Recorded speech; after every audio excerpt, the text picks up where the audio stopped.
9 hal yang harus diwaspadai saat Lebaran. Jangan sampai Anda harus mampir ke rumah sakit. Halo semuanya, dengan Dr. Erta, spesialis jantung dan pembuluh darah dari Klinik Kera. Kali ini kita akan bahas 9 hal yang harus diwaspadai saat Lebaran. Hari Raya Idul Fitri selalu jadi momen yang istimewa. Setelah sebulan penuh berpuasa, akhirnya datang saat untuk berkumpul, silaturahmi, dan tentu saja makan enak. Tapi di balik semua kebahagiaan itu, ada beberapa hal yang bisa mengintai kesehatan kita secara diam-diam. Terutama bagi yang sudah memiliki risiko penyakit jantung dan pembuluh darah. Banyak orang tidak sadar bahwa justru saat Lebaran, kebiasaan sehat selama Ramadan bisa terpeleset dalam waktu yang singkat. Yuk kita bahas satu persatu biar Lebaran kalian itu tetap meriah tanpa ada drama ke IGD. Hal pertama yang wajib diwaspadai adalah pola makan yang berubah ekstrim.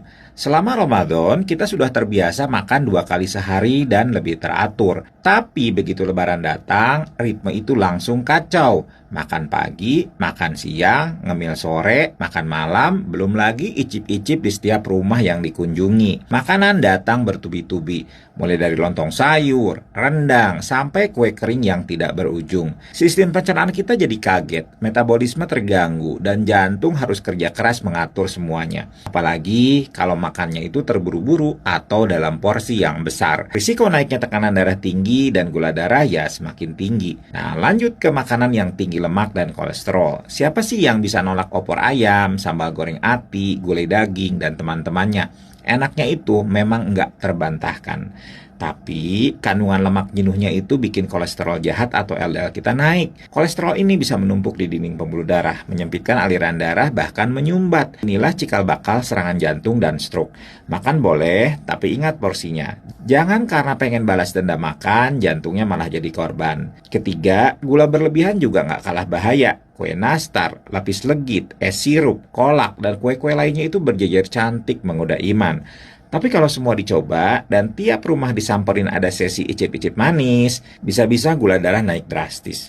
Gula darah tinggi itu merusak pembuluh darah kecil, termasuk di jantung dan otak. Apalagi buat yang sudah punya diabetes, bisa makin runyam. Jadi jangan sampai sekue 2 kue itu berubah jadi bom manis yang malah merusak dari dalam. Keempat, kurang tidur. Ini klasik tapi sering disepelekan. Mulai dari malam takbiran hingga subuh, lanjut sholat id, lanjut keliling rumah saudara, dan ngobrol dengan semangat. Tubuh yang semestinya istirahat malah dipaksa aktif terus. Kurang tidur ini meningkatkan risiko gangguan irama jantung, tekanan darah tinggi, dan membuat tubuh gampang lelah. Jantung pun tidak mendapat cukup waktu untuk recovery kalau Lebaran itu jadi ajang begadang nasional. Hati-hati, tubuh bisa protes lebih dulu daripada suara alarm di pagi hari. Kelima, hati-hati dengan stres emosional. Lebaran seharusnya jadi waktu untuk bersyukur dan berbahagia, tapi kadang justru jadi ajang pamer. Ada yang ingin terlihat sukses setelah merantau di kota. Akhirnya memaksakan beli baju mahal, bagi-bagi uang lebih dari kemampuan, bahkan ngutang demi tampil wah.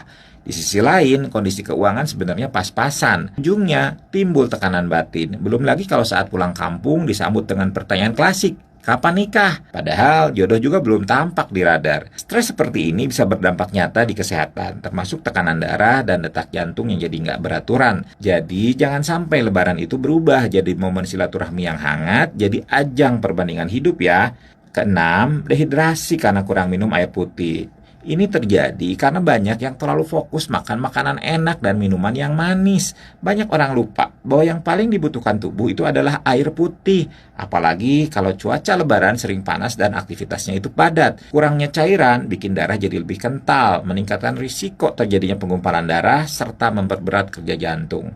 Jangan sampai tubuh kering kerontang, sementara mulut sibuk kunyah rendang dan kue. Pastikan kamu cukup minum air putih ya, bukan cuma sirup warna-warni. Ketujuh, konsumsi kafein yang berlebihan. Kopi itu jadi andalan supaya tetap segar saat silaturahmi dari rumah ke rumah. Tapi kalau diminum berlebihan, apalagi ditambah gula atau susu kental manis, efeknya bisa double. Kafein bisa mempercepat detak jantung, meningkatkan tekanan darah, dan bikin tubuh semakin dehidrasi. Kalau kamu punya riwayat hipertensi dan aritmia, hati-hati ya. Kopi itu boleh, tapi secukupnya saja. Sebaiknya diminum setelah kamu cukup istirahat. Jangan sampai jantungmu ikut kaprol karena kebanyakan ngopi.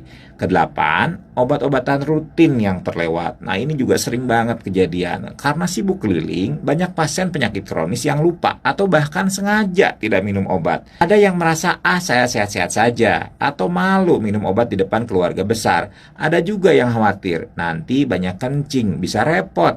Padahal, putus obat secara tiba-tiba itu bisa memicu lonjakan tekanan darah, gangguan irama jantung, atau kekambuhan penyakit lainnya. Jadi, bawalah obat rutinmu itu kemanapun kamu pergi, dan minumlah sesuai jadwal. Kesehatan itu nggak bisa ditunda demi gengsi.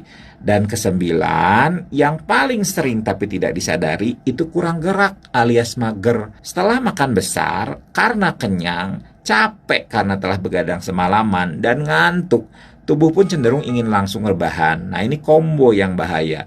Makanan tinggi garam dan gula tadi belum sempat dicerna dengan baik. Metabolisme belum bekerja maksimal. Tensinya bisa naik, gula darah bisa melonjak, tapi tubuhnya malah dibawa tidur.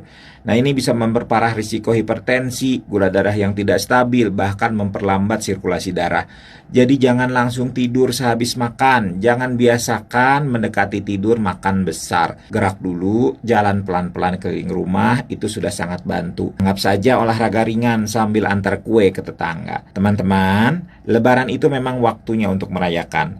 Tapi jangan sampai tubuh jadi korban euforia sesaat. Jaga keseimbangan, jaga kesadaran, dan jangan lupa jaga kesehatan. Kalau kamu merasa informasi ini bermanfaat, yuk share ke keluarga dan teman-teman kamu supaya semakin banyak yang bisa menjalani Lebaran dengan bahagia, tanpa harus terganggu dengan masalah kesehatan.